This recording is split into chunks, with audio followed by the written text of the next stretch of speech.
All right, welcome back, everybody.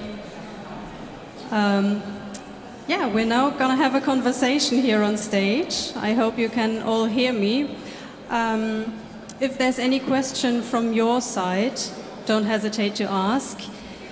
Here with me is now Olga Prykhodko, the director of Aeterna.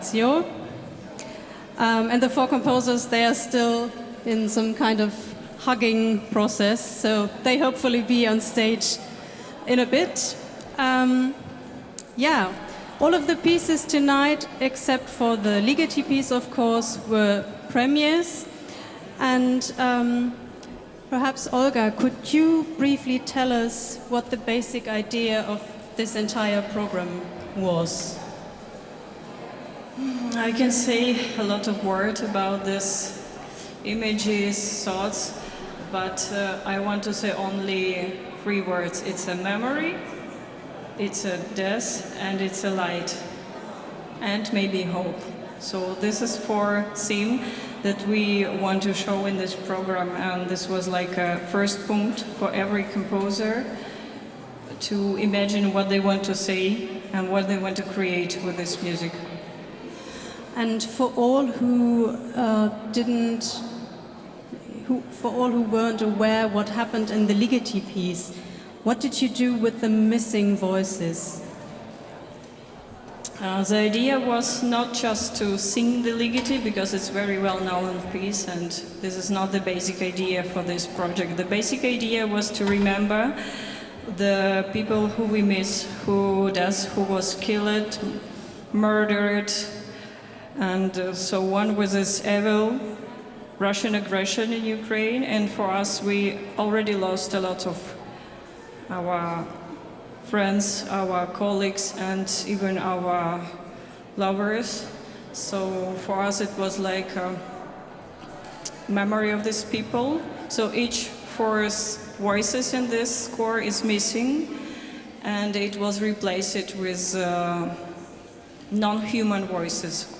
The voices electronics, the voices that already go, but that they still with us and with our memory in our thoughts, and they still with us. So this was the basic idea for this. And in general, with regard to the choir, Alteratio, you once told me that there is a strong choir tradition in Ukraine, but are there a lot of contemporary music, vocal ensembles as well, or not? No, I think I know that already 13 years we only the one ensemble, vocal ensemble that work in a contemporary music field, and unfortunately we only one in Ukraine now. Do you have an idea what the reason is for that?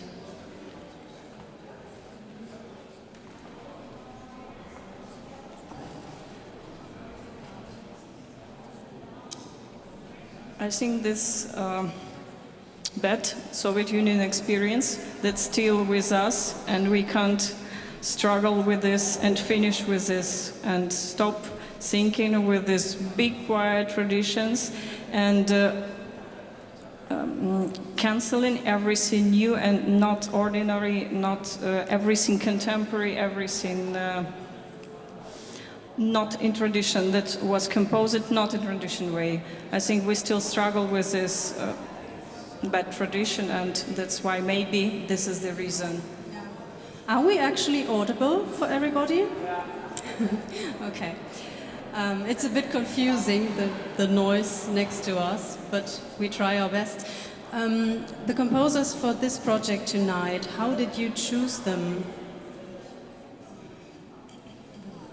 First of all, these people with whom we work a lot of, and we understand each other very good, so we believe in each other.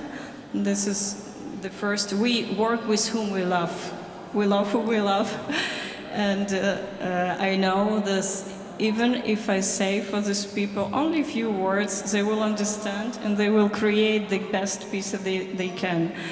And of course, the second very rational things, and that everyone very good in working with electronic, because it was a piece, the commission was the experiments with the voices and the electronics, with the exactly choral voices, so choral singing and electronic effects, so whatever.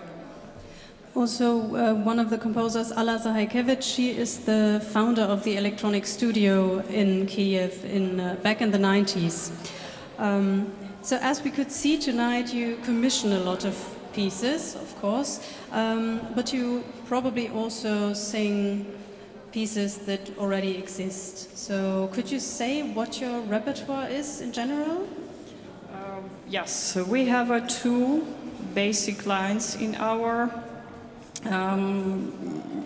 artistic life. So first of all, it's promoting contemporary Ukrainian music from Ukrainian composers, because composer school is very unique and quite strong. And the second line, it's we presenting the classic pieces from avant-garde period. So it could be 20th centuries and late 20th centuries. Are there any questions from the audience concerning the vocal ensemble or the program tonight? Yeah. I will hand you my microphone.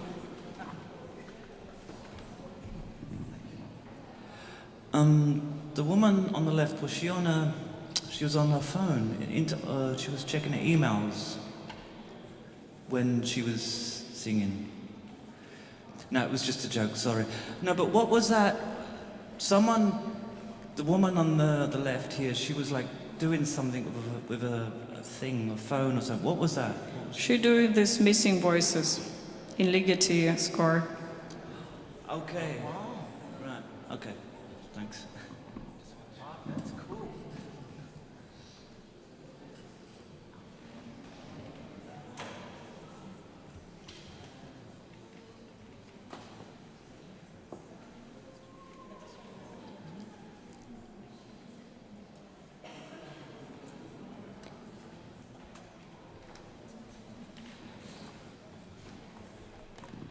So if there's no more question, I think it's time to celebrate now, right?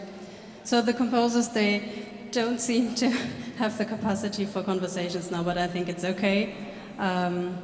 They're probably here for a bit, so if you want to ask them anything, you can go there and ask. Thank you so much. Thanks, Olga. Thank you.